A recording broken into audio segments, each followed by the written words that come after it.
So if last week was the Lions being put on life support, I think this past game against the Steelers was the plug being pulled as the Lions have found a new low to hit as they fall to 8-7, losing back-to-back games for the first time since 2022. And now their season is basically over. Technically, if the Packers lose out, the Lions can still sneak in, but that would require the Packers to lose to both the Ravens and Vikings, which, unless Jordan Love misses both of those games, I don't have a ton of faith in. And the Lions have a lot to talk about, and that's what we're here to do today is dissect another Lions loss. Welcome into the Payne and Drain show, everyone. My name is Zach Payne. I'm one half of this show. I'm joined, as always, by my co-host Alex Drain. And Alex, what is the feeling that you have right now? Forget like the what happened. How are you feeling as a fan right now? Um, I, it's kind of just a good riddance sort of thing. I don't know. This is a bit of a big picture, vibes thing. But I had a tweet yesterday during the game. We're recording on Monday with the short week. Um, just talking about how this is one of the least likable Lions teams. I feel like in all the years I've been watching, and some people agreed, some people really disagreed. I'm not saying worst. I this is still in the top 5 to 6 Lions teams of my lifetime, which says a lot about where this franchise was for long periods of time. But I'm just talking about pure like likability, and it's not that the players are uniformly unlikable, and people were arguing that. There's a lot of guys on this team I like. It's just the general part of likability comes from expectations versus what we're seeing. And it's for me it's a vibes thing. It's not about how good you are. It's just kind of how compelled you are to watch, right? How much you feel sort of attached to the team. And I wrote a piece on my Substack after the 2021 season. I think it was the first thing I ever put up on there. And I called that like the most likable terrible team that I had ever seen. Because they were not any good, but they were in a lot of games they didn't deserve to be in, and they battled really hard. And there were guys with weird backstories that were outperforming expectations. Remember, that was the year Jerry Jacobs had a bunch of Yeah. picks, and he was a fan favorite. There's just a lot of fun stuff, and we weren't expecting anything. And then 22, that team was very likable after the early part of the season. I mean, Yeah, eventually they were likable. eventually, yeah, after the New England game, it was pretty grim there, but then they finish 8-2, and by the end of the season, it was like that was so much fun. And then 23, 24. I mean, last year's team to me was extremely likable. Like they had high expectations and they met them in the regular season. And especially down the stretch, it was hard not to love the guys because they were losing guys left and right, and yet they were still finding ways to win, still finding ways to battle. And this year's team, I think what's really disappointing in this game is how little fight there was on the defensive side in the second half. And a few people were posting about it, but just no pushback at all in the second half of the game. There hasn't been that same degree of grit. And I think it's kind of parallel with some of the public comments from players on the team, or players, but people, coaches, players, the whole thing, right? You have Amon Ra still doing his podcast while he's dropping balls left and right. I've listened to his podcast in the past. It was enjoyable at points. Now it's getting a little frustrating when he's not performing like he's supposed to, right? And then we'll get into the Kelvin Shepherd thing later, but when you've got that, the comments last week about, oh, actually the run defense is fine if you take out the plays where we were bad. Like that alone just gives you so little confidence in the coaching staff. And then to say that and then a few days later get gashed for 200 plus yards on the ground, the Holmes thing where he's trash talking reporters and the haters from, and I think that was like 2 years ago, but that comes back as relevant during this. It just to wrap this up, this team just has the feel of a franchise that almost felt like they had figured out football after last year and came into this season just feeling like we've got it, we've done it, we figured it out. We don't need any outside help. We can just kind of do what we've been doing and we'll be just fine. And it just feels like a team that rested on its laurels too much. And hungrier dogs have passed them at the moment. And it's going to take some recalibration to get this back on track and some self reflection. So I'm not particularly disappointed about not having to or not being able to watch this team in the playoffs because I don't think they deserve it. And I'm not pining for more games of this team. This team needs an off season to kind of turn the page and readjust their approach.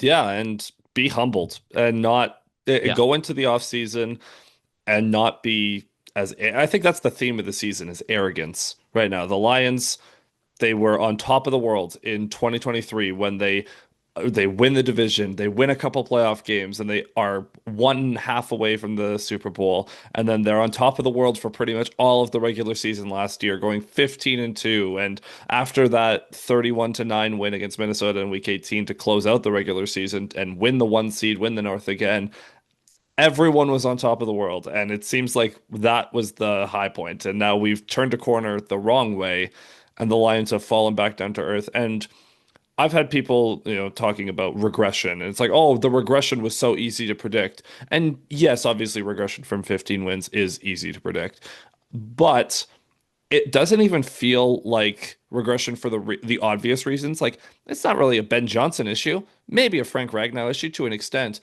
The team just is actively performing worse in most of the major areas that they had been passable in the past, whereas now it's downright the biggest problem on this roster is the defense and the run defense that they care so much about. It's bad. Yeah, I mean, I have a piece coming out on the Substack.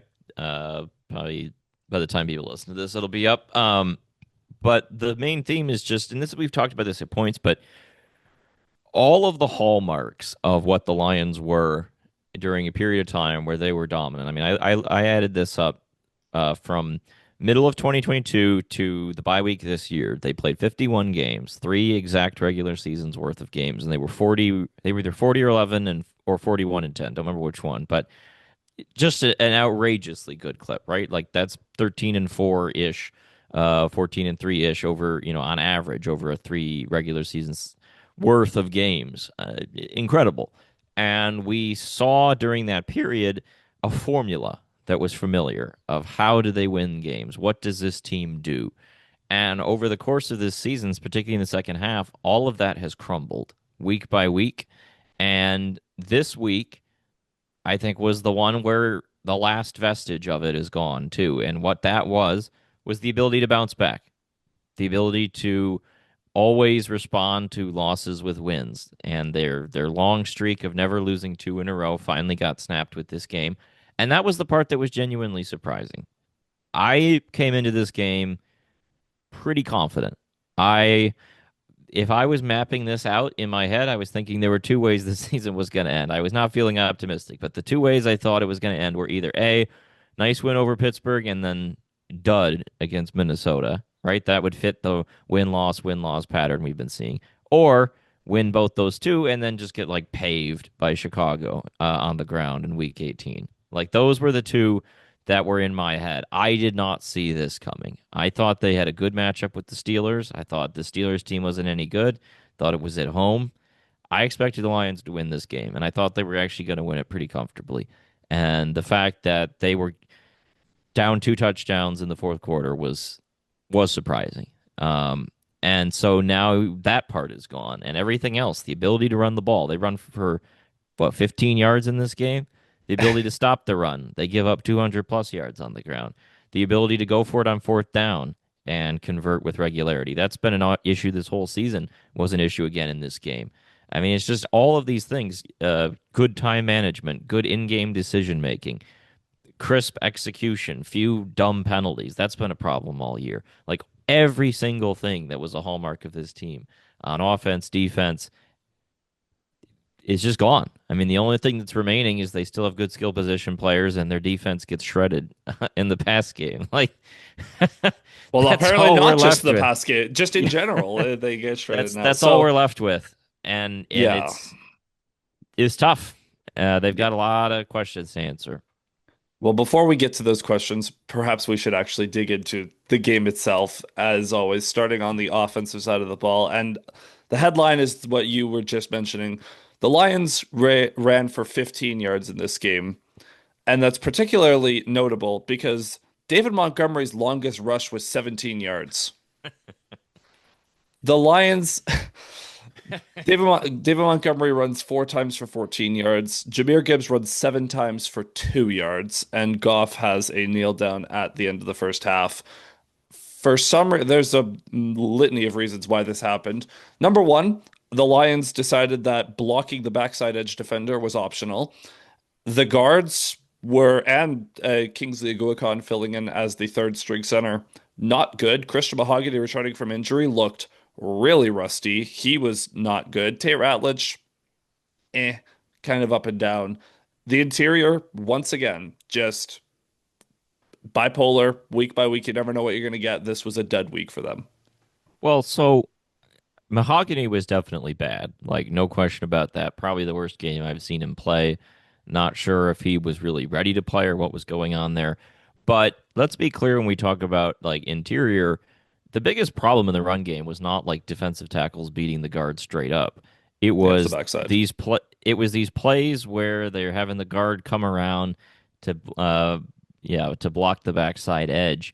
And I this is we've talked about this in the past is an NFL problem where like they ask the split flow tight end to get to the edge, and when you leave the backside edge undefended at first, and you're expecting a guy to come across the formation, if you're not threatening the backside edge in some way through play action, and you're just letting him tee off, your puller has no chance to get there. You have to do something to mess with that player, or else he's just going to fire at first sight downhill. And if it's a tight end, he's not going to be strong enough. And if it's a guard, he's not going to be quick enough to get there. And in this game, that's what we saw, where multiple times they get TFL'd. I mean, it was at least two, might have been three or four, that this kept happening, including one that was really consequential on the drive where they get the second drive of the game when they get into the red zone. They have first and goal on it was inside Three the or five. something. Yeah. Yeah. And they end up getting a TFL that bumped him back, and it totally threw that whole series off. And it was on that play where they're asking Mahogany to pull, and he just can't get to Jack Sawyer in time.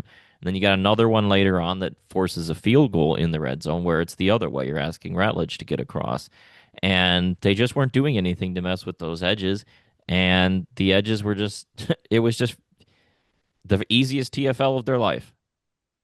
Run and tackle the guy, and they're tackling the running back before he's barely got the ball in his arms. I mean, it just Yeah, and I mean the other thing too is you're leaving the backside edge unblocked on like a duo run up the middle. You're not even like if you're stretching it to the outside or running outside zone like yeah, all the way away from him, that's totally fine. But you're running up the middle and you're having a guy that's like 3 yards away from the ball, like where you're trying to go. It makes no sense from a schematic standpoint. Even if the guards magically get out there, then you're still banking on like it's a half yard difference between Gibbs or Monty getting through the gap and surviving to the line of scrimmage versus getting blown up. Like the margins are for error is way too small on those plays. yeah. So those plays were the main culprit here, and those plays comprise a huge portion of their run game because they just gave up. But they had to. They just flat out gave up. They had, I think it was 12 carries in this game total Yep. as a It team was yeah, well, and one of them was a kneel down. So 11 rushes with the running backs. It was versus 54 pass attempts. when you get down in the second half. I mean that's not Lions football. We talked about No, that no. during the Commanders game in the playoffs where they got into this situation. Although that one was more understandable because they were really chasing that game. Yeah. The Lions weren't chasing this game until, the early fourth quarter, really. I mean, it was a one-score game, if not them leading for large portions of this game. It's not like they Well, were there's another problem with this. They didn't have the ball in the third quarter. yes, in the third quarter, yes. They had 3 plays the whole third quarter. So yeah, I mean they just gave up running the ball, and then there's another issue I have in this game. More David Montgomery. How many weeks do you have to talk about this? You get down to the goal line that series, Montgomery is not on the field for the first, second, or third and goal play. Then he comes in on fourth and goal, and they're using him as a decoy on play action. That play call alone needs to be discussed because you have fourth and goal from the 3 yard line. You haven't been able to run the ball at all, really. Now you bring in David Montgomery, and now you go play action. I just don't think anyone's You're not buying fooling that. anyone. Yeah. No. And then you run play action boot to the boundary and you're giving Goff like two options and Pittsburgh's all over it. It's just not a well thought out series there. The funny thing is, Goff actually put that throw on the money too, but it was Yeah. just like Porter just blanketed Amon-Ra. And Porter had a fantastic game, by the way. It He was had it like, was really surprising that Goff made that as close as it was. Like when he rolls out, there's nobody open. He runs to the sideline. You're just like, well, this is over. And then he almost makes a play. So credit to him. But that whole sequence was frustrating, and it just felt like this year not nearly enough Montgomery. And I mean, this game, no one was really going to do that well, but at least he was better than Gibbs. And this has been multiple weeks where we've seen it be a Montgomery game, and it still not be much Montgomery. In the end, 4 carries. What's the point? Why was he extended if this is going to be his usage? Montgomery's usage over the past was this one, two, three, four. Since the Washington game, he had 15 carries for 71 yards in a fairly convincing win.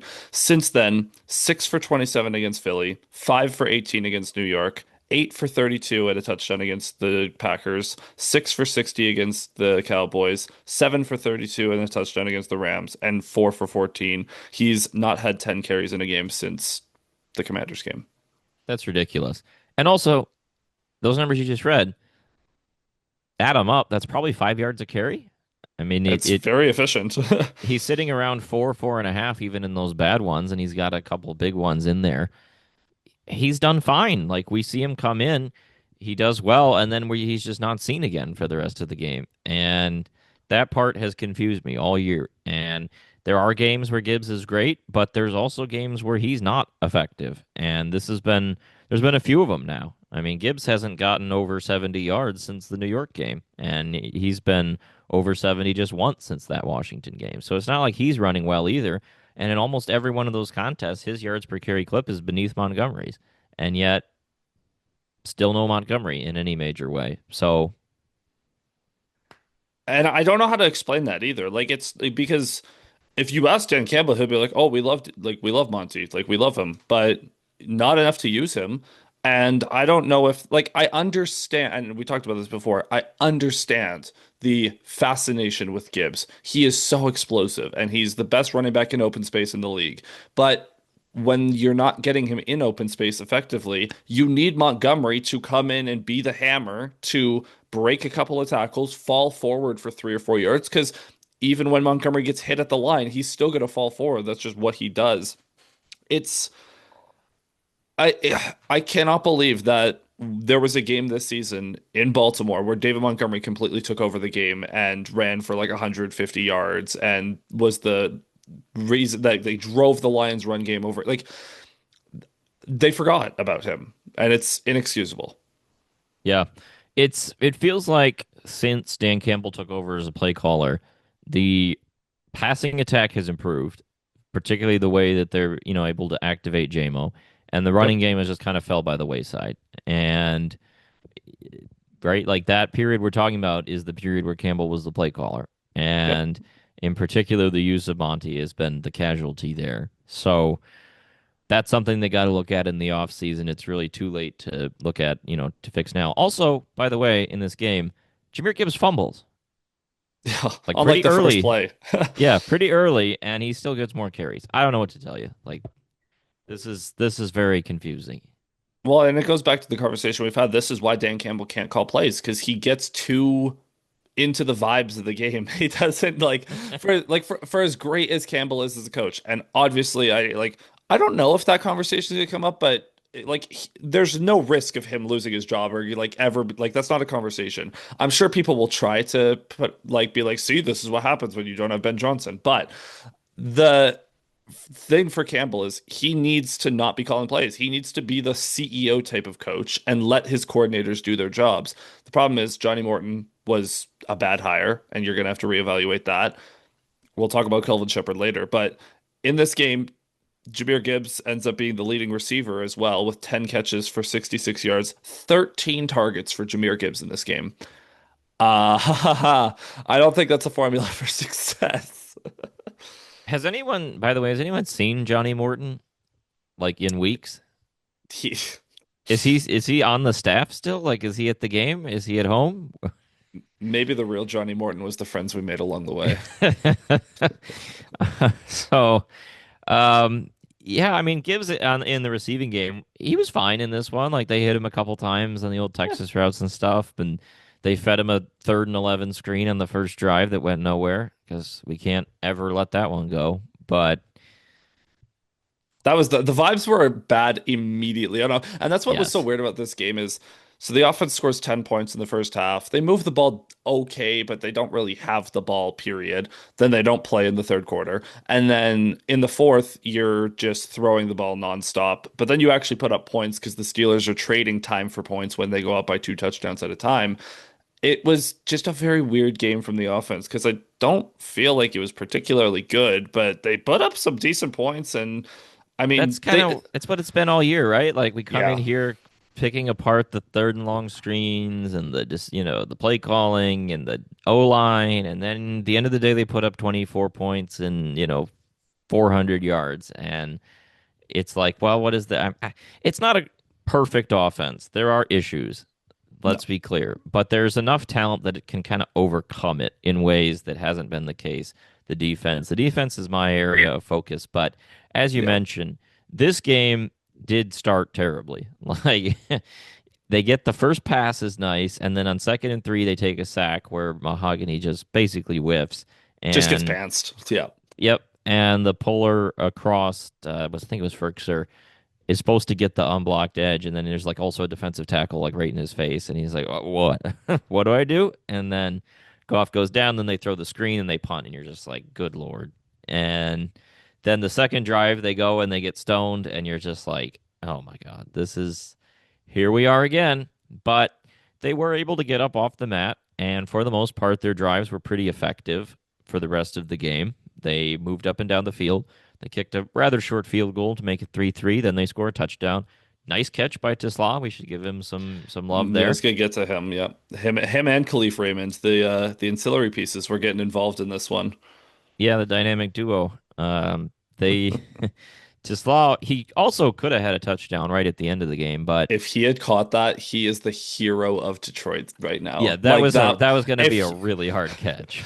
if he made two borderline impossible catches in the end zone and the second one was a game winner, he is being like coronated in the streets right now. Like that, he would have, yeah, like that would have been insane. Yeah, so also with Tesla, we should mention they threw him a bubble screen right there at the end of the Yep. game that got him down to the one. I don't. That was his first screen of the year, I have to think. I mean, all of Well, his catches have been like jump balls and stuff generally, or seam routes, and he had 7 targets in this game, 4 catches, which is his high on the season, mainly because he's not really involved in the offense. But 7 targets for him in this game is shocking. yeah, Like I mean, season on the line, and you go to Tesla. yeah, so I like it.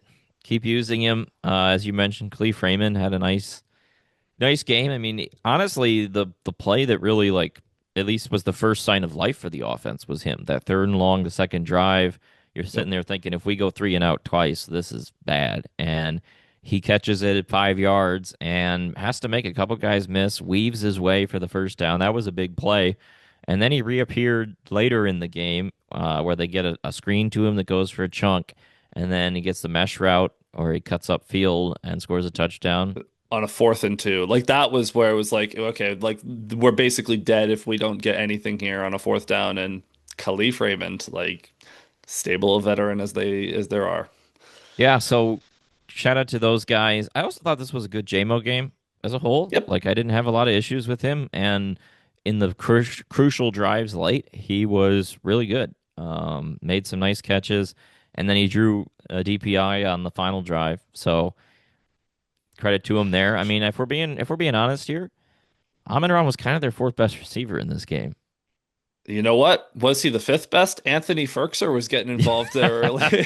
And you know what? Anthony Firkser made a couple of contested catches. Like got I mean, I know Goff was putting it on the money to him, but and Shane Zylstra got a couple of catches. Like this was not a good Amon-Ra had 4 for 54 on 9 targets in this one, including another egregious drop.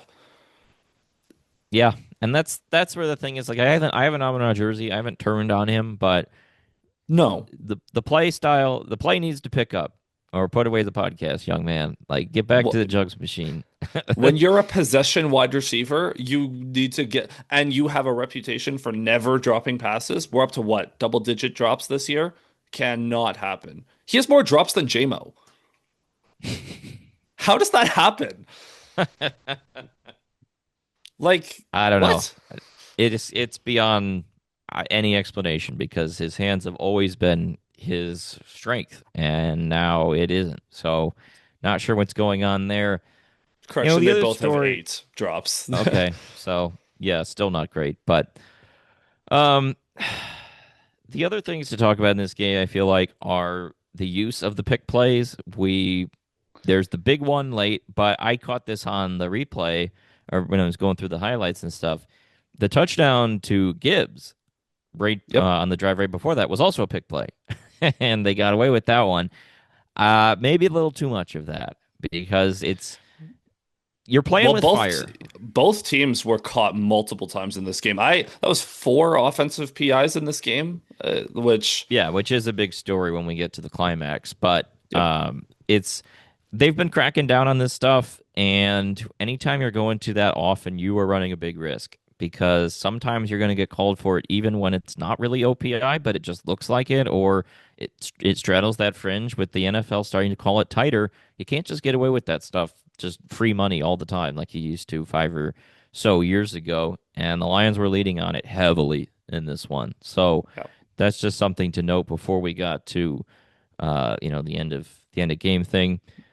With Goff, I was fine with his performance as a whole. Like he had the thing happen in the third quarter, which has happened to him at times in the past, where he starts taking sacks and then his internal timing is just Is off, off. Yeah. and either he's too slow, which he was on the sack, or for the safety, or he's just kind of out of rhythm and he throws that ball on the third down. I think it was the drive after the safety where it's like behind an open receiver and like into the ground and almost intercepted. He was just out of sorts there for a bit.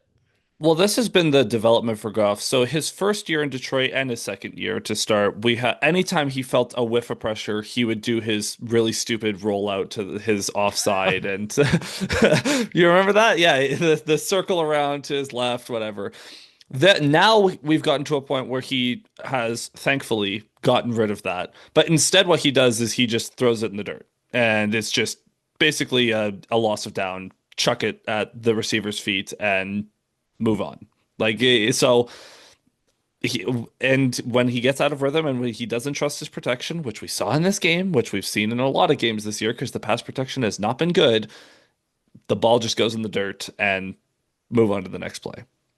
Yeah, I mean, I think as a whole for Goff this season, I would say that his like play under pressure has been good. Like most people would say it's bad because he's bad under pressure and stuff, but like relative to the baseline, he gets talked about, still like he's a stiff under pressure, right? Like he just can't do anything. His ability to move in the pocket and stuff has really improved Yep. over his time in Detroit, and like he still made some good plays in this game under pressure.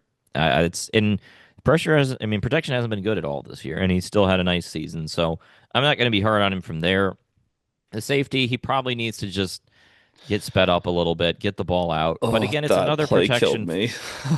it's just a protection Yeah. fiasco. Like you have an edge who engages two guys on the left side, right? Left guard, left tackle, both take him. Then Gibbs comes. You've got three people blocking one guy, and then the nickel blitz just comes right through, like where the left guard should have been, and gets home. So even if Goff, like, here's the thing. Goff probably just needs to have his timing a little bit faster and get the ball out and avoid the safety. But if it is, it's still a punt from the back of the end zone, right? Yep. Like that's so we saved 2 points, but we're still punting from deep because the protection broke down. And so I don't know. It's just again the offense isn't perfect. They have some weaknesses, but I think in the long run, as again as sort of teasing big picture stuff after the season, I think they're in the process of rebuilding this offensive line. That's going to continue this offseason. But I feel pretty positive about the offense long term. They still have a lot of Oh good yeah. players. I Young I players. I feel good about the ability to get this, group back to where it needs to be. It's the defense that there are much, much bigger issues with in this game and overall. Because at the end of the day, they had their issues on offense, but like we say, you're not going to torch everybody. And the Yep. problem has been that week after week, they have to torch everybody because of what's going on the other side of the ball. Yep. And we'll talk about the end of the game later in the ref talk segment as well. As for the defense, I would like to start with this quote from Kelvin Shepard from last week that you that made you lose your mind. Shepard, nobody, and I can stand on the table behind this.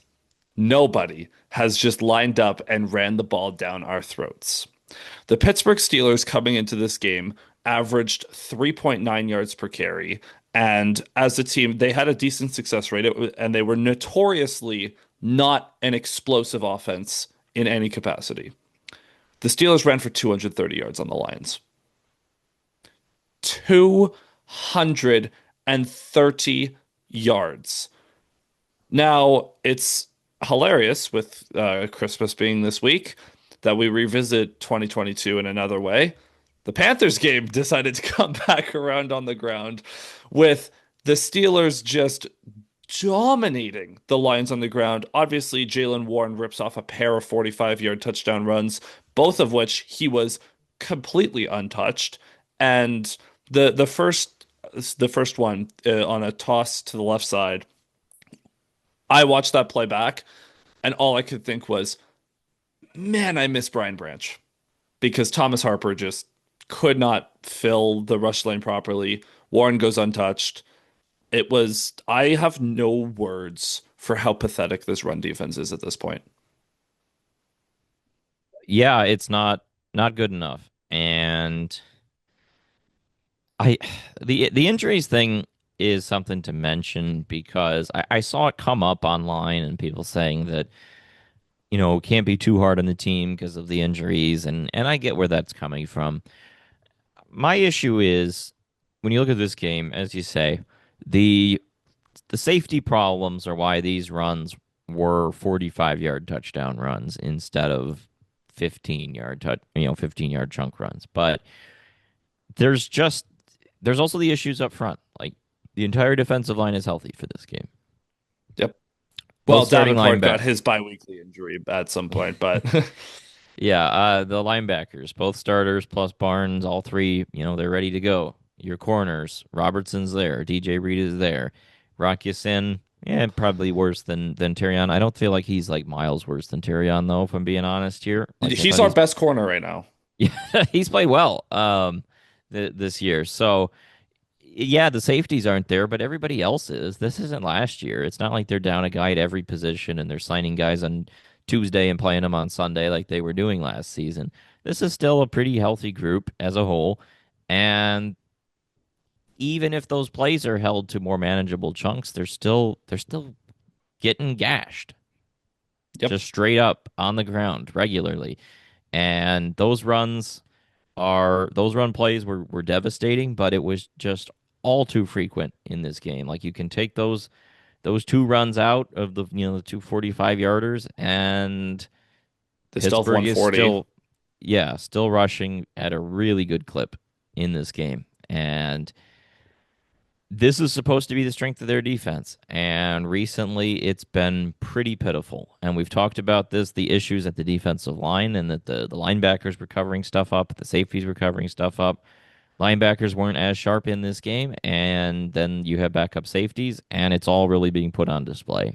And like again, this is another hallmark of what this team is supposed to be and what they had been. The secondary and the pass defense has been real sketchy, even during the period where they were winning at an astounding clip.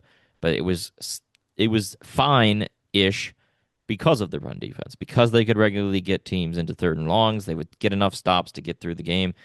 Now they aren't doing that enough, and they're giving up way, way too many chunks on the ground, and apparently it's still not a problem, according to the coaches. And that's the part that's really Concerning. concerning. Is Yeah. it just feels like they are delusional or they're living in another world than what we're seeing. And I don't claim to be a defensive genius in any stretch, but I can tell you this is a problem. Jonnu Smith, the Steelers tight end, had twice as many rushing yards as the Lions did on Sunday. A tight end had 2 carries for 28 yards, including one on a halfback toss, but he was playing halfback that he took for 9 yards, breaking like 4 tackles. And then there was a holding on DJ Reader at the end that added penalty to that too. Like Aaron Rodgers had 9 rushing yards. That was more like 4 times as much as Gibbs had. And he almost shook. Was it Thomas Harper? Aaron Rodgers almost broke Thomas Harper's ankles.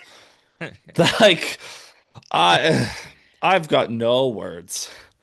Yeah, and I think it's worth noting what Pittsburgh was doing. There were the issues with 12 and 13 personnel again. We saw the Rams the previous week dice up the Lions with that. It was a problem again here. They just don't really seem to be comfortable in those situations or really know how to deal with it, which is weird when they're like a 4-3 team.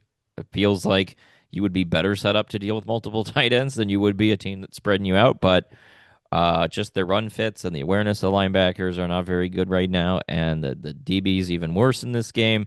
And then again, just too much push up front. Didn't matter who the defensive tackles were, the edges. There just wasn't a lot of run defending going on. Like, Tyleek has a nice stuff right at the end of the game, in the final sequence before Pittsburgh kicks the field goal that they miss.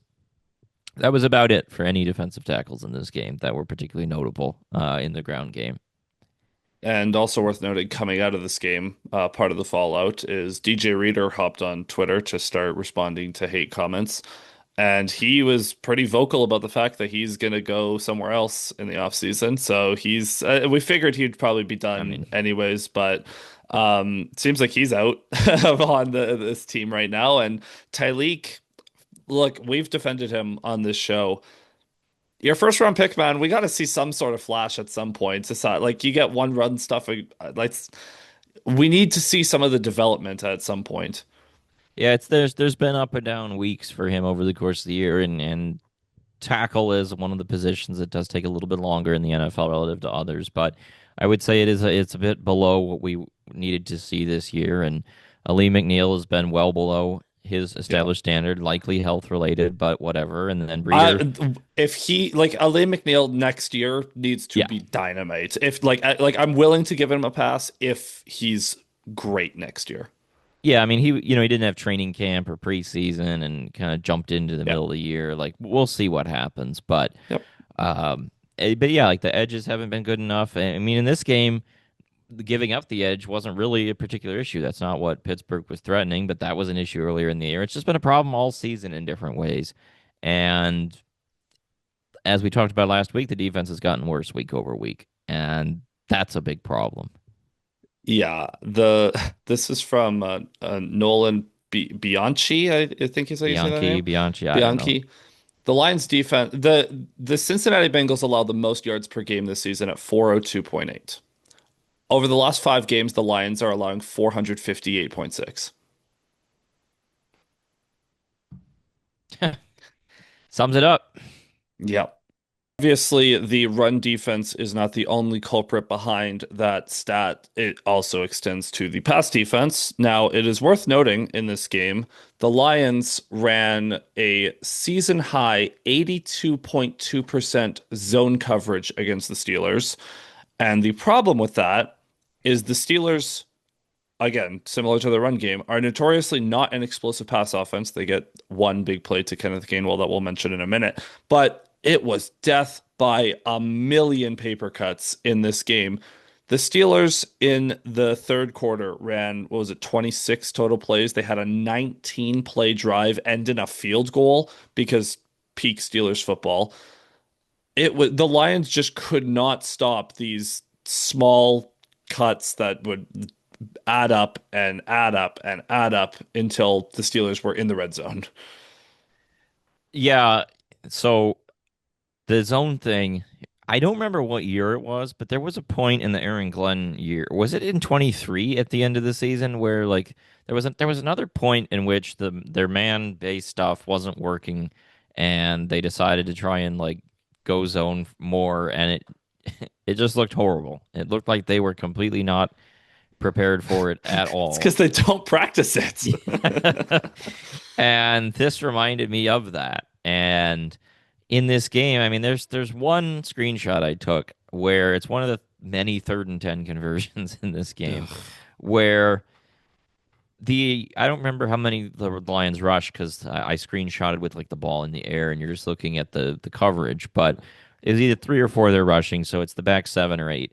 Every single Lion defender there has dropped beyond the line to gain, and there's a receiver open still beyond the line to gain, and there are 2 tight ends that were like delaying and coming out that are open 5 yards and like could be easily checked down to and probably can get it, yards after catch. Like, what is going on? I am not as a master of zone coverages and things like that. All I know is that is not what you want.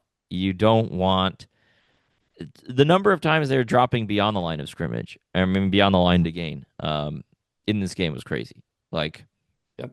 it'd be third They, and six, and they just throw to a guy wide open in the corner who is playing like 10 yards off, and it's like, okay, like how was that ever going to stop them from converting? And in this game, the Steelers go 8 of 16 on 3rd and down.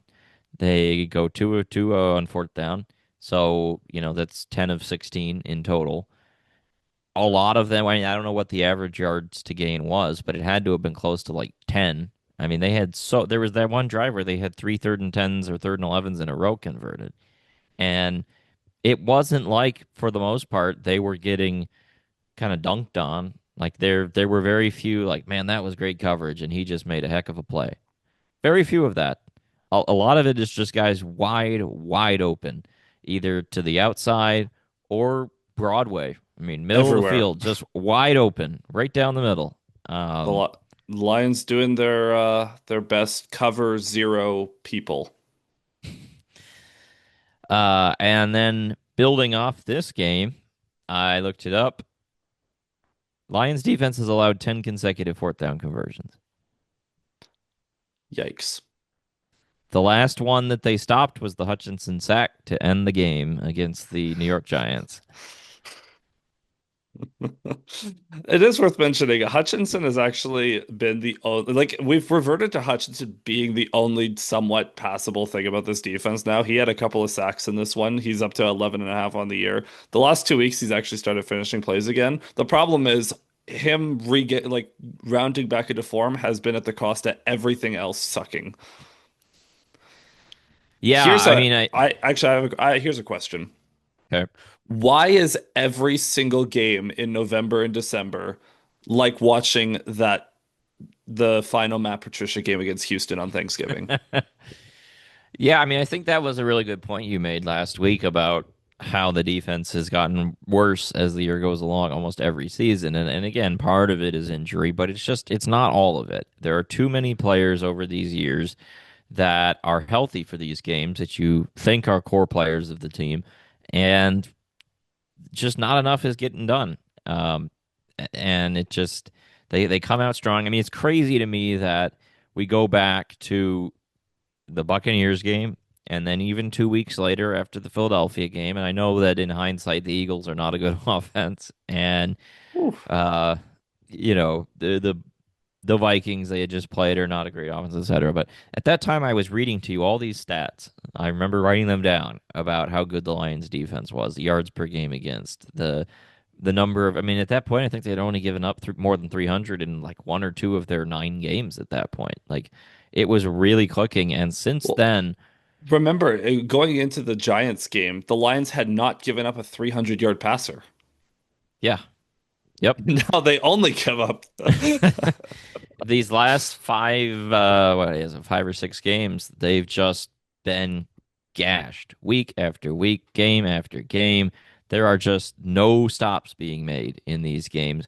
And even in that Vikings game the week before the Eagles, they weren't getting gashed as a whole, but remember how many of the important leverage plays they got killed on in that game, the 4th downs. And Yep. that's just sort of continued here in these last few weeks. And that's what I think ratchets up the unlikability thing for me is it's really, Every really key down. frustrating. It's really frustrating when every single leverage play, like you just rather get ripped up and down the field on first downs and stuff than continually get yourself into thinking we need one play to get off the field and then just never getting it over and over and over again. And the repetitiveness in this game of those third down conversions, like just how predictable they were. It doesn't feel like they have a lot of answers right now. It doesn't feel like they have much left in their toolkit. The blitz stuff hasn't worked for the most part in weeks. Like I it's mean, crazy. nothing's works. It's crazy to go back and think about that Ravens game where like all the blitz packages they had and we're just getting home repeatedly and really putting the Ravens in a difficult situation and contrasted to now where all of the stuff where they rush linebackers, none of it gets home. They had one in this game where they rush the linebacker and drop a Lee McNeil into coverage. Ugh. What's next? DJ Reader in coverage? Like, how much lower can we go? Well, and the funny thing is, Goff almost threw a pick on basically that same concept on the other side of the ball, where the Steelers dropped a tackle out, and the guy stood right in the slant and knocked it down. So, The funny thing is Zylstra is so open too. If Goff yep, just lofts that, like it's the easiest touchdown of all time. It's yeah, no words. So that brings up a interesting discussion, and this is big picture. Is Kelvin Shepherd a one and done DC? he has to be to me.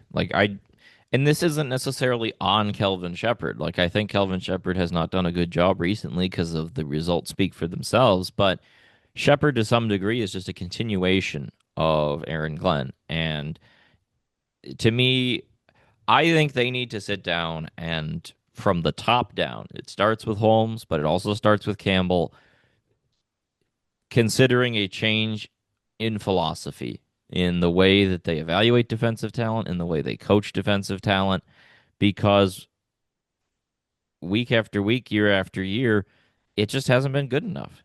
I mean, I was looking at these numbers yesterday. They, in 2021, 30th in EPA per play, 2022, 30th in EPA per play, 2023, 23rd, last year, 7th, which that was a lot of it early in the year. And they had, they had a lot of turnovers last year. That always helps EPA per play, that kind of stuff. This year, coming into yesterday's game, 16th, they're probably now somewhere in the 20s. Yards allowed are much worse because we know they generally bleed yards but try to win the big plays. But yards per play, they've never been better than 20, or yards allowed, they've never been better than 23rd in a season under Dan Campbell. Ugh. It just, the number of times in the Campbell era that they've had a championship caliber defense are like a few weeks in 2024. I was gonna say And 0 years. yeah, 0 years in total, and in total, like a few weeks of the 2024 season. And that's it. And that's not good enough. It's not good enough with how many resources they've invested in this defense. Like the last few years, their only consequential free agent signings, the only time Holmes goes outside the org to really get anybody is on defense. Usually at corner, but between Sutton and Carlton Davis and DJ Reed, but also DJ Reader, and even a guy like Roy Lopez and Marcus Davenport, and Lopez they has go out. unironically been like the only No, he's good been thing. good. Like, he's Yeah, been and really good. Like I hope he's back next year. I like Lopez, but the only time they go outside the org is on defense, and they just haven't had a high hit rate with those guys. Those guys seem to play worse in Detroit than they played in their previous destinations, especially at corner, which we talked about last week. And then again, this is back to back years they've invested first round picks on defense. They've just put too many assets into this defense for it to be getting these results continually. And I think it's time for them to kind of make a change. And I didn't, that's why I didn't love the Shepherds promotion in the first place, because I didn't think their defense was good enough and to do an internal promotion. I think getting a veteran DC, someone with a track record of success, and to take it in a new direction, I think could go a long way. And I think it's worth trying because we need to see this group under a different approach, just to see if better results can be obtained. I think the for this defense, what might be best is getting someone that like Dan Campbell's philosophy no longer matters. Just get a guy that's going to bring in his own system, his own principles on defense. Like think like the Vikings have with Brian Flores, or like where you just get someone where it's like, hey, don't worry about me. Dan Campbell, don't worry about it. You can just like govern the offensive side of the ball and like make sure everything's running smoothly, but I will install the defense. I would like that kind of coach. Yeah, I mean, I think you look at some of the best teams that we're talking about.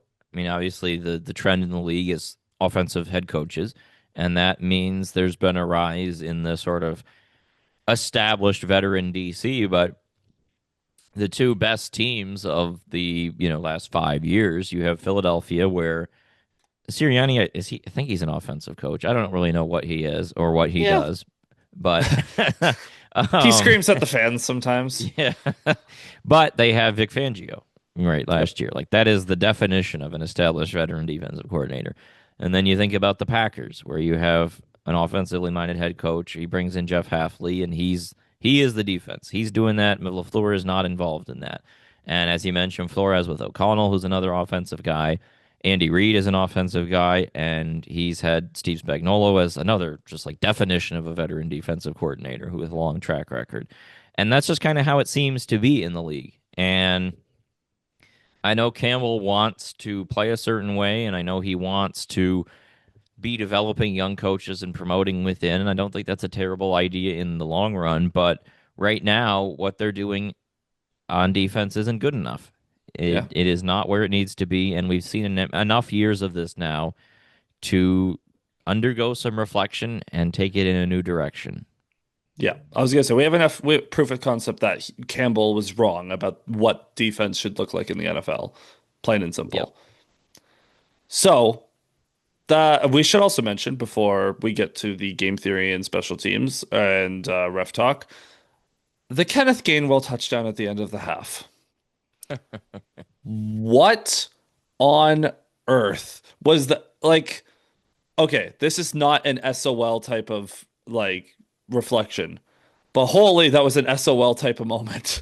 Kenneth Gainwell out first of all with 2 seconds left in the half. Anzalone in coverage downfield tackles him, which you can't do. Defensive pass interference. And then Gainwell somehow makes the catch, and then they don't touch him down, and then he gets up and runs into the end zone. And we go from the Lions trying to hold the door with a 10-3 lead going into half to suddenly the game is tied. What? Yeah, I mean that swung the game. Majorly changed the feel of the game. The vibes, as we said at the start, were bad. Then they were better. And when the Lions went up 10-3, I was like, yeah, I fully expect them to win this game. Like I thought they looked like the better team at that point. And then Pittsburgh backdoors their way to a touchdown. And then they get the ball coming out of start the second half. And everything really turned on that play. So it was a hugely consequential moment in the game. And the way it happened was crazy. Like Rodgers just throws it up, and Anzalone, okay, he's getting beaten. Like grabbing the guy down is totally fine there if you're going to give up a touchdown by being beaten because you save 4 points, right? You drag the guy down, he doesn't make the catch, they get the spot foul, but there's 2 seconds left, so they just kick the field goal. Okay, whatever. Um, but that play was basically like when you see it in basketball where the guy's driving to the basket and then the defender comes over and just like taps him and he still makes the layup and you're just kind of like, okay, if you're going to foul him, you need to foul him. Like he can't make the basket. You got to get your money's worth and actually at least prevent him from scoring. And in this play, like he grabs him, but Gainwell still makes the catch and he doesn't touch him when he's down. And he seemed a little confused about what was going on. Like Anzalone just kind of sat there after he hit the turf while Gainwell got up. And you watch the play and you're just kind of like, how did he not touch him when he had the ball on the ground? How was he not down by contact? But he wasn't. He was touched before the ball was there, not when he had the ball, and so he was able to get up and run in. I mean, looking live, I didn't think he caught it. Then I expected to see him down by contact, and the fact that it didn't happen was pretty remarkable. Yeah, I mean, great play by Gainwell, honestly. I no notes. That was just way to stay with it, way to stay f concentrated as the ball's in the air and you're getting tackled. Just really unfortunate. And that was one of the more, I don't even know, forgivable plays for the Lions defense on the day. So now let's get into the rest of it. Game theory, hit me. Okay, well, the first one is the play we talked about, the fourth and goal on the 3 yard line, the second drive. People were mad about that. Yeah, a lot of people online saying they should have kicked the field goal. I don't even. I I think people do it. They do it with hindsight though, where it's like, well, Oh if you yeah. had kicked a field goal there, you would have been able to win the game. Like, shut up. I This is the problem with this season where my fourth down decision making calculator has been so scrambled by their inability to convert this kind of stuff because normally fourth and goal on the three is an obvious go. And I still think it is, but their inability to convert in these situations has made me start to doubt some of those thoughts. Fourth and goal on the three. Why are you doing a designed rollout? Right. It's the play call more than the decision to me. Like they always say you should go in those situations, right? Because of the field position conveyed. Of Yep. course, they allow the Steelers to drive 31 yards, so the field position is wasted, but whatever. Beyond that, I don't think there was a ton else. Like by the time they start going for fourth downs later, they had to go for fourth downs. One thing I will bring up, in the third quarter, defense forces a fumble and you get the ball at your own 3 yard line. Why are you passing it three straight times out of shotgun? Well, not like they were running it well. They didn't even try. Like, like that, they didn't have a single rush attempt in the third quarter as a result. You three long developing plays. Like, what are you doing? Yeah. Uh, not great. And I think also we should factor in some of these key moments, like the pre-snap penalties were a big story, not on that series, but in the next one Yeah. they're backed up and they end up having to punt pretty deep in their own territory because you have a false start on Ratledge that moves you back.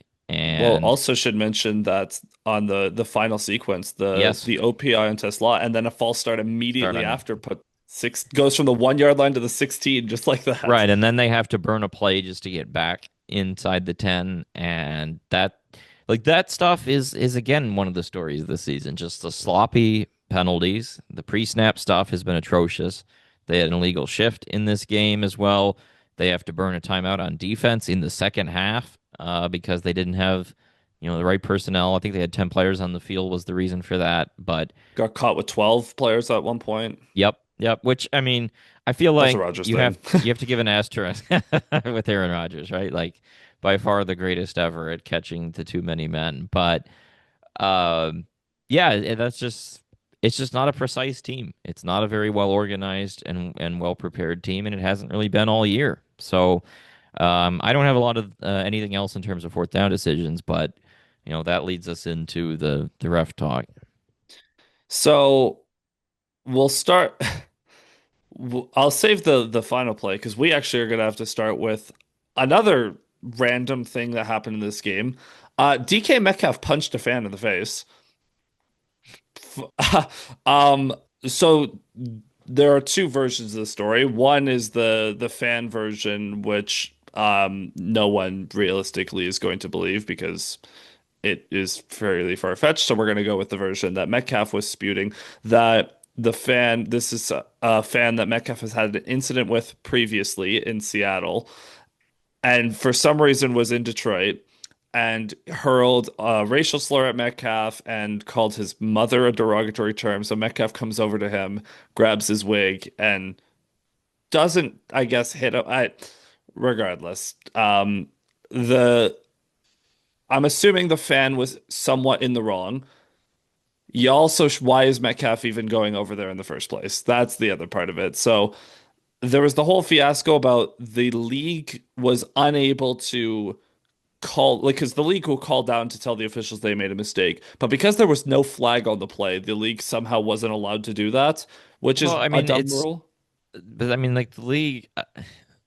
What can the refs are not refereeing what's happening on Yeah. between the sidelines and the stands. Like that that's not their job.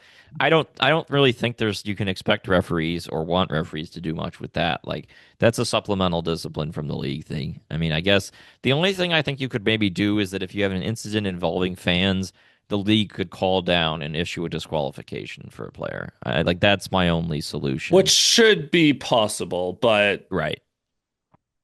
neither here nor That's there. that's just a weird gray area play. When they showed that replay, I was like, "What? What just?" Yeah. But Because also you're like like, not remotely surprising to DK Metcalf. Like no, that and feels completely like something he would do.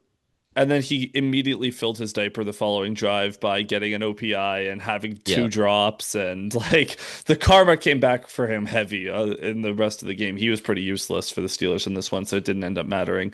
Um, Now, again, that was one of the two Steelers offensive pass interferences. Another one was on Darnell Washington when he compressed DJ Reed's spine, which resulted in Metcalf having a touchdown get called back. So two, I think, justifiable OPIs on the Steelers. Then Isaac Tesla we mentioned at the end of the game on the Amon-Ra touchdown that didn't count because Tesla didn't sell the route enough. I think pretty standard again. I that one was that of the two, that one was the more disputable one to me. Like the Amon-Ra one, Yeah. I have no issue with. That one I think you can make a case that Tesla was just pushed. well, not that he's put. I thought on replay the biggest issue was him lowering the shoulder. I feel Mm. like if he just runs through the route normally and just kind of runs over the guy like he's trying to get to a spot, that maybe he gets away with it. But the fact he lowered the shoulder, not a full on I'm blocking, but it looks like I'm blocking or I'm intending to make contact. That I think is why it got flagged. Um, it's like that's what I said earlier about those pick plays. Like you're always running a risk there that even if he's not intending to commit OPI, you could end up in a situation where he commits OPI just because that's the way it is. And again, they were calling this one tight, real tight in this game. So the other thing with that play I do want to mention is I felt like if that touchdown stands and they don't call the OPI, I was really worried that they scored too soon. I'm not gonna lie, that whole way down when they like after the PI on JMO and the tripping, I was like, there's like 50 seconds left and we're down to the 35 already. And then Amon-Ra got it down to the levels like, okay, the lines are kind of going pretty quick here. Like Well, we so gotta that's a big point I think in terms of the clock management of this game. Like I was definitely during that final sequence being like, slow it down, slow it down. Pittsburgh has no timeouts. There's no reason to rush here. You want these last three plays to be the final plays of the game, and they get down to the 11 or they get down to the 12 and they run that play pretty quickly. down to the And one. then they get down to the one, and they're still moving fairly quickly. And they end up scoring with 22 seconds left when that could have been scored with 13 seconds. Now, the fact that there's a penalty is committed, it ends up actually helping them. They moved quickly. But if they hadn't moved quickly and there was no penalty, you would have liked to score, 10 seconds left. So with 22 seconds, if they kick off, even if the Steelers return it 17 seconds, maybe at the 30-yard line, something like that. Given the way this game has gone, I'm fully expecting them to get a field goal. Like And just Boswell's fully not missing a expecting. second one. Right, and Boswell's, good long-range kicker. He made was a 59 in this game already. Like Yep. I was fully expecting either overtime or a Pittsburgh win depending on how the two-point conversion went with that much time remaining. So that's just another kind of oversight with the clock, I guess. But that one was iffy, and then the final play of the game is I thought was more decisive, but also crazy. This sequence is the funniest way the Lions can lose a game. Now, anytime the refs are involved in the final play of the game, you can just assume the Lions are one of the two teams playing. Heavy flashbacks to the Golden Tate against Atlanta game with this one with a referee conference to end it. But essentially, what happens on the game's final play, fourth and goal from about the 8-yard line as time is expiring. Goff throws to the end zone. Amon-Ra catches it short of the line to gain. He then gets driven back like 6 yards and tackled, but as he's falling down, he shovels it back to Goff, who then runs it into the end zone. There's a great photo that came out of that of Goff like tumbling into the end zone. and the Lions score a touchdown, but after a lengthy discussion amongst the officials, mainly because they had to determine how the play was actually going to be technically scored. There was an offensive pass interference on Amon-Ra for pushing off against Jalen Ramsey. He also probably should have been called for forward progress, let's be honest, because he was being driven back like 6 yards. But regardless, there's an offensive pass interference, and a game will not extend on an offensive penalty. So the game was just over. I mean, I it's a horrible way for a game to end, but yeah, that's a push off. Even if you want to argue Ramsey sold it, sure. He sold it and they called it. Yeah, I mean, what a wild situation with how long that conference took.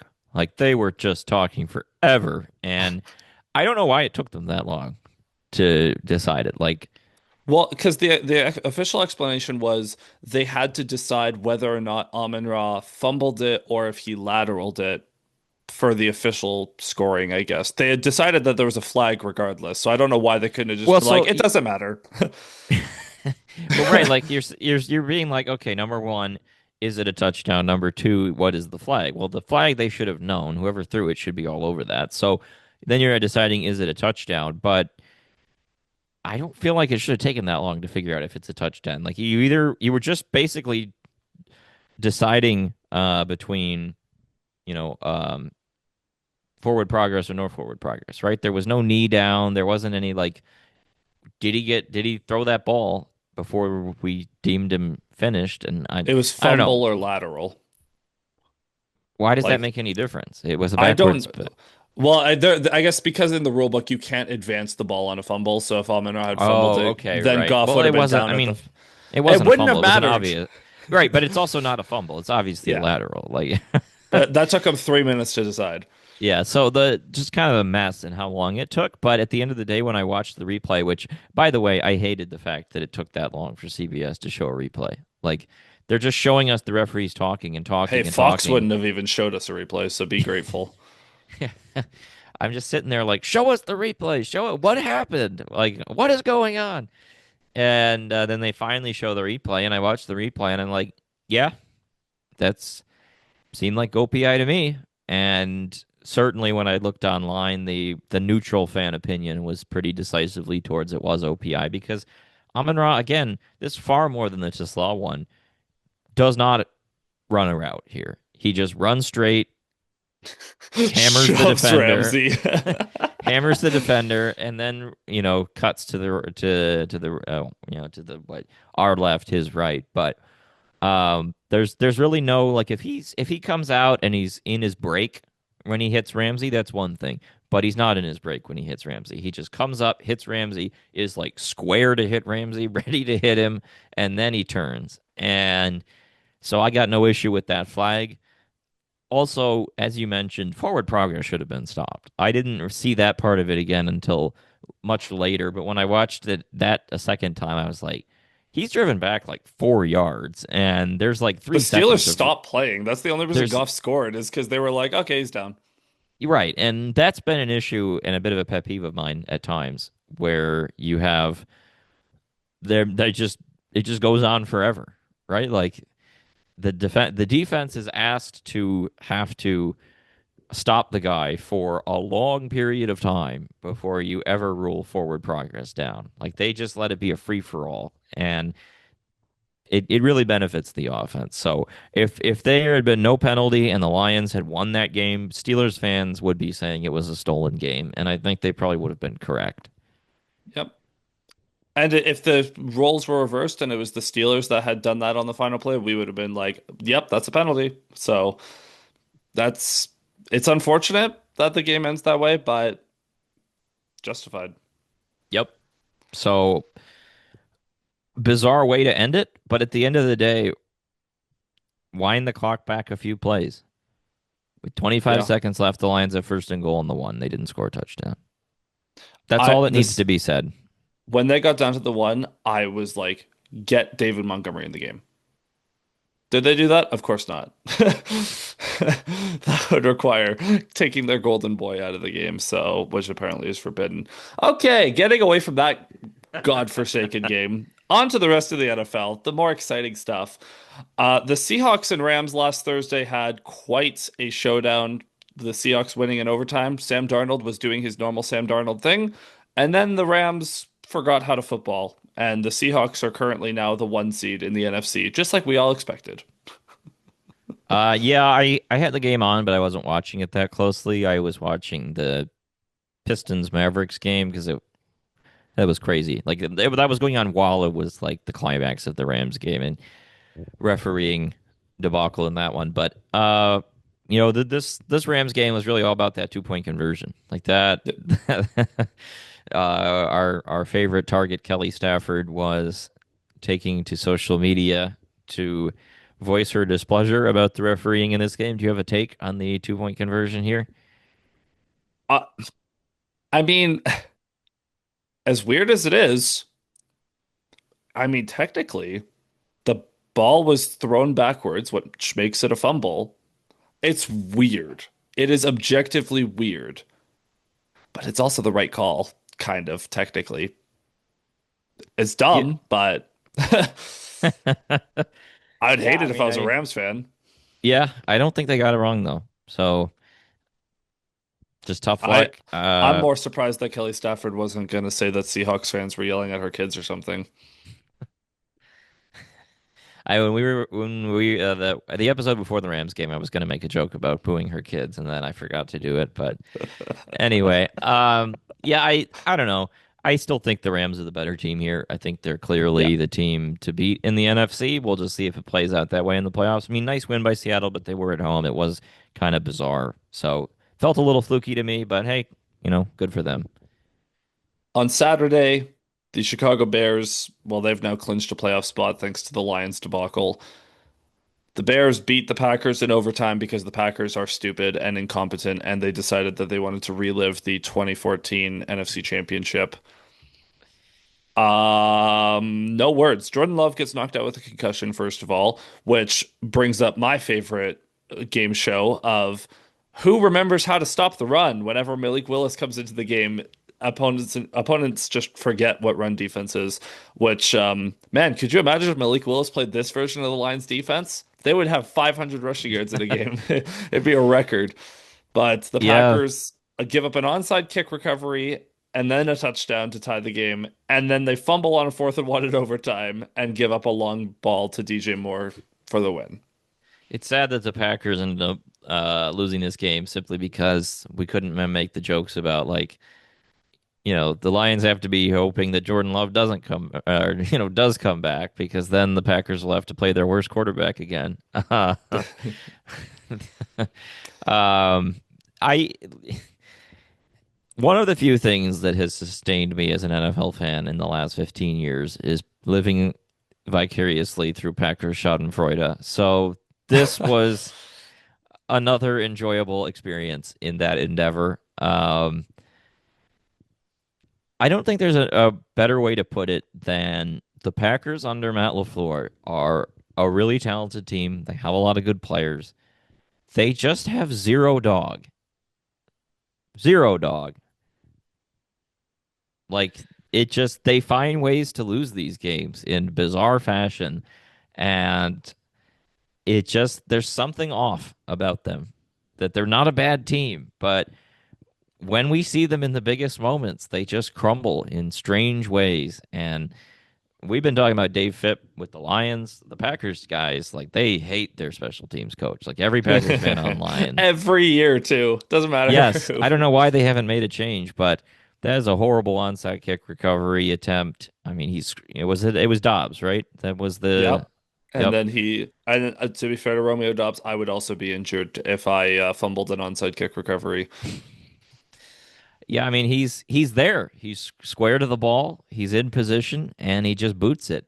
And then I mean just all of the things that happened in that, ending sequence. I mean, you have the fact that they've got the Bears kind of dead to rights and then the face mask on Caleb Williams that extends the sequence on that drive, not to mention the onside kick.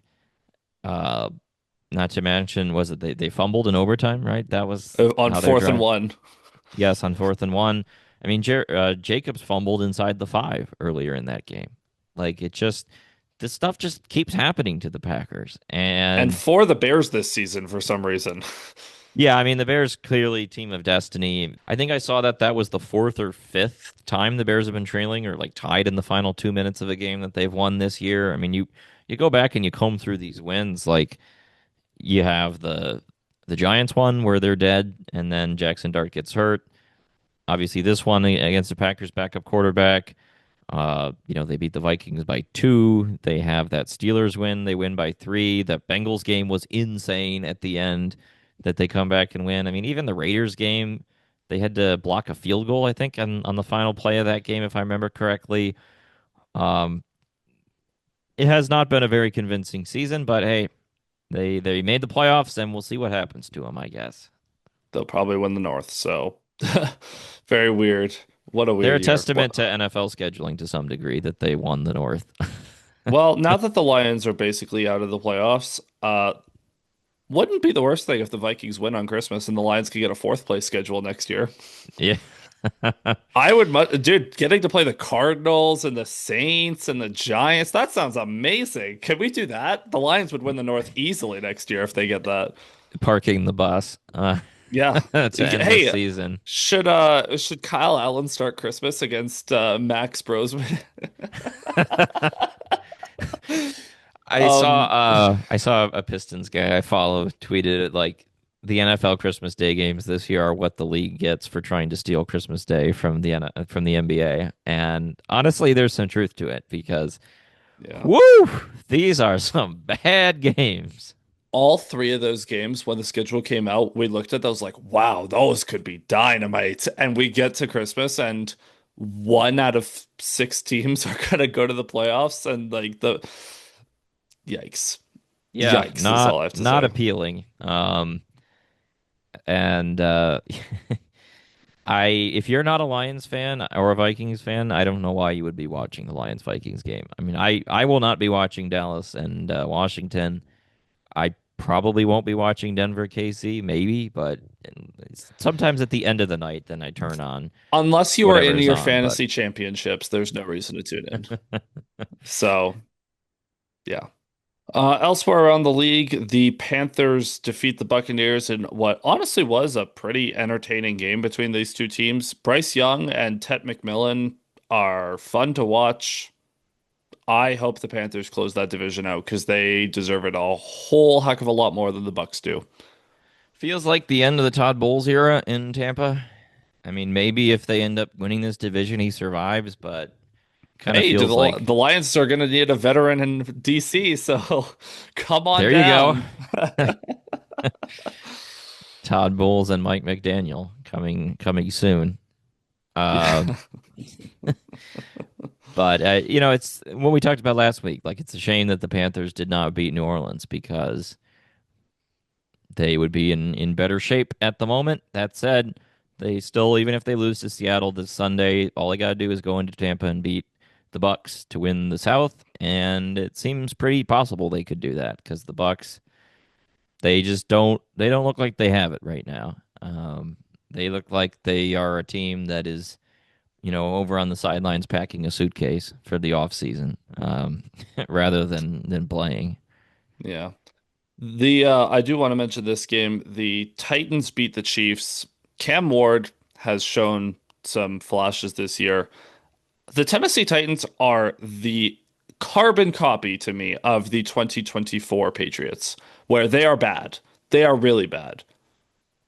But next year, they might actually be kind of good. Yeah, it could be liftoff coming soon. I mean, you look at their results, they've won 2 of their last 3, and they've had some games in there where they were pretty close. I mean, you look at this since the start of November, they lost to Chargers by 7, Houston by 3, Seattle by 6, blown out by Jacksonville, beat the Browns, lose to Niners by 13, and then beat a carcass Chiefs team. Like that's competitive football for the most part, for a team that's really sort of supposed to be in the pits of a rebuild. So I think there's some reason for optimism there, and again, the clips I've seen of Ward seem promising. If he could Yep. ever have a Get a receiver catch the receiver. ball, yeah. Yeah, Brandon Ayuk, future Tennessee Titan after abandoning the Niners. I mean, they're Just going to saying. have what the second or third pick in this draft. I haven't looked at the. Let me look at the Well, I know Tankathon. the Giants and Raiders play each other in Week 17 for the number one pick. The loser of that game will be the have the number one pick, and then you have the Browns, Cardinals, Titans, and Jets all tied at 3 wins. Yep, So yep, yeah. really, So it yeah. Tennessee could end up falling a little bit, but as long as you're in the top 10, like here's the thing, if you're in the top 10 and you don't need a quarterback, that's the best place to be, right? We saw that last year with the Patriots. If you are up high and you're going to get some good players to fall to you because quarterbacks always get overdrafted and really quality linemen or quality defensive players slip right down to you.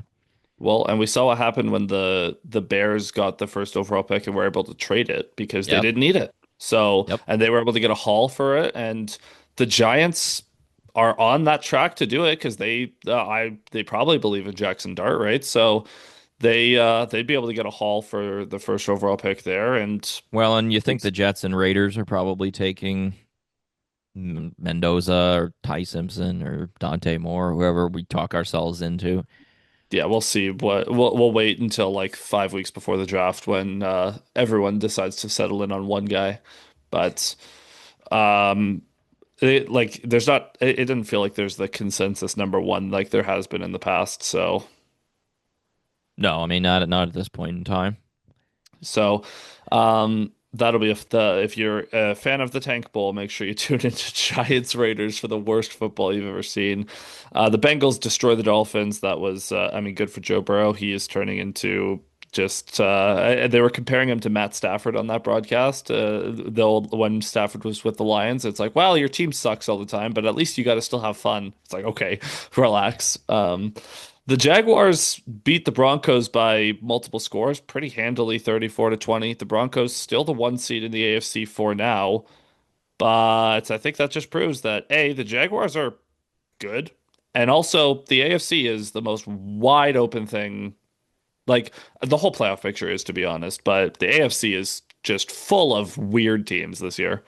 Did you see the like coaching beef in this game with Sean Payton earlier in the week calling Jacksonville a small market team, and then the Jaguars coach, is it Cohen is his name? Yeah, Liam He, Cohen.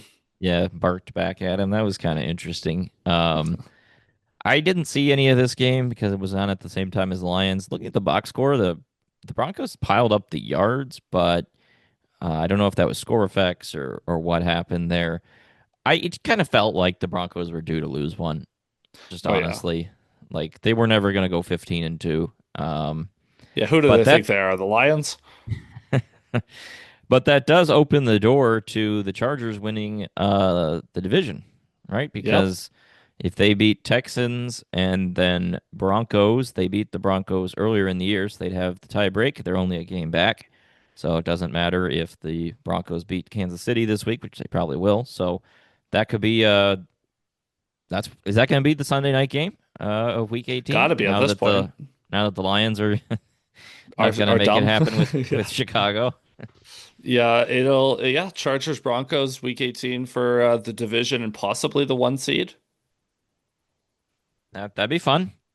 Yep. So that'll be a good one. We'll have to monitor that over the next week and a bit. The Texans survived the Raiders. Cannot believe that game was as close as it was. The Patriots come from behind against the Ravens without Lamar Jackson. Patriots are a fine team. Yep. They're Lamar's health is starting to scare you a little bit as with someone his who is age.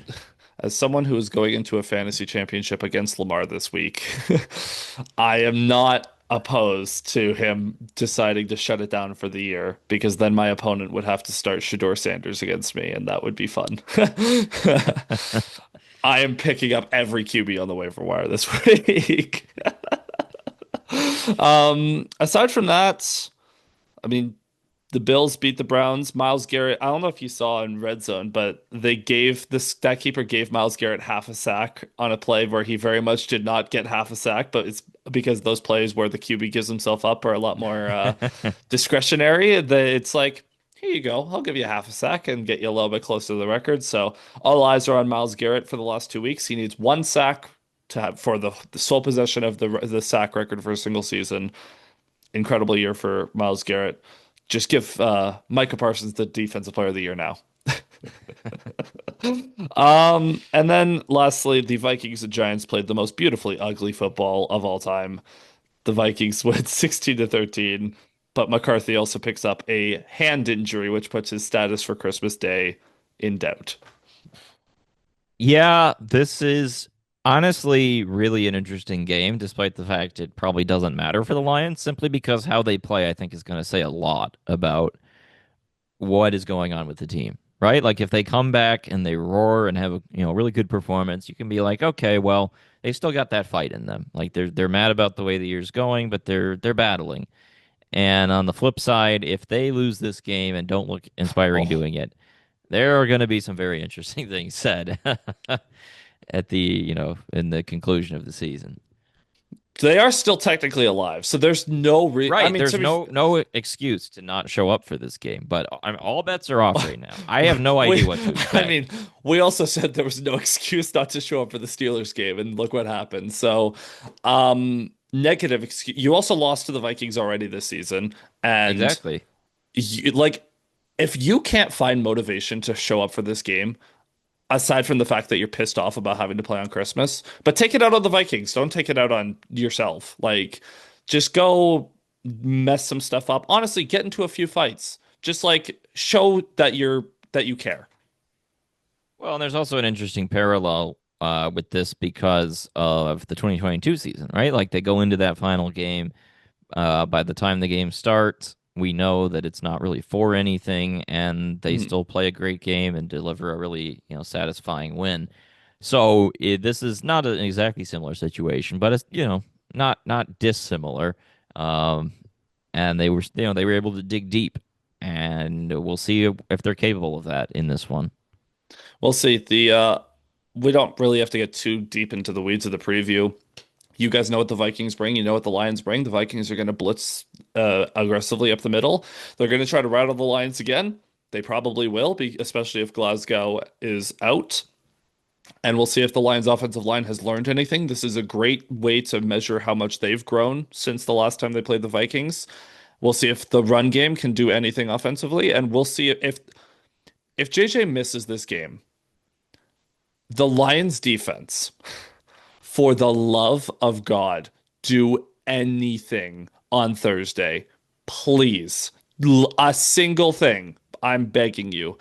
If the Lions give up more than 300 yards to a UDFA rookie is Brosmer, Yep. then we have nothing else to talk about at that point. So Kelvin Yeah, and Shepard's coaching for his job. it's not like Brosmer is I mean, I watched him in Minnesota, the college, not the not the pro team, but uh he's not Nick Mullins. Like we remember the Nick Mullins experience. Nick Mullins was a gunslinger. That dude was not a good quarterback, but he liked to throw the ball. He liked to take his shots. Brosmer was like kind of a game manager-ish quarterback in college, not particularly notable in any way, not part of a dominant, he wasn't Bailey Zappi, right? Like not coming from some air raid college where he's used to throwing 500 yards a game. Like there's no reason to be gashed through the air against this guy. Yeah, so we'll see. We'll monitor JJ's status throughout the week here, but I Short think week though, so short only a week. few days to monitor. I do have one thing to bring up for this Christmas Day game. I was tuning in to your live stream a couple weeks ago during the Chargers game at halftime, and you were talking about that you have an outfit planned for I this have Christmas Day stream. I have a Christmas suit, like blazer, in my closet that I'm going to be putting on for the live stream on this one. So if anyone's interested, you could watch the game with me on my YouTube. Just search up my name and NFL. You'll probably find me. I've been streaming I streamed every game except for Thanksgiving. which is ironic because I'm Canadian. I didn't have the same excuse that Americans do to miss Thanksgiving. But no, it's been a ton of fun watching the streams with everyone. So I'll dress up, I'll look like an idiot. The Lions meanwhile and the Vikings are gonna have probably the best jersey matchup of the year. The Lions are wearing their black Motor City muscle jerseys. The Vikings are going white out at home on Christmas. So as far as aesthetics go, this is going to be a beautiful game. As far as the football on display, it will probably be hideous. So we'll see Yeah, what happens. this has to be the first Lions game on Christmas, like ever, right? I Yeah, mean, and the Lions hate it. They're so mad yeah, right now. Penei Sewell came out and he was like, "This is BS. Like this sucks." I mean, I get it on one hand, like I don't love that they have to do this for TV. On the other hand, they get paid. I mean, Sewell himself is getting paid what, $30 million salary, one of A the highest lot of paid money. players, and Yeah, like he can take his whole family on a nice Christmas trip after the season in January. Uh, so it's not like he's yep, an essential worker in the hospital or he's at McDonald's shoveling fries. Like he's getting paid a lot of money to have to do this. I think he'll survive. yeah. So I do get it though, especially for Sewell because he has a young family, he's young Yeah. kids, and like so I do understand like missing those moments for him, but he's got plenty of life to live. So I'm sure he'll be fine. So that's gonna be it for this episode. Thank you so much, everyone, for tuning in. Make sure to hit like and subscribe if you're on YouTube. Follow and leave us a review if you're on a podcasting platform. We will be back next week after the holiday break here to recap whatever happens in Week 17 and preview the final game of the year in Chicago. So until then, you can follow the show on Twitter at Payne and Drain. You can find me at ZachPayne41, Alex at Alex_Drain. And enjoy the holiday break. Merry Christmas to all those who celebrate. Happy holidays to all those who don't. And we'll see you guys next week. Cheers.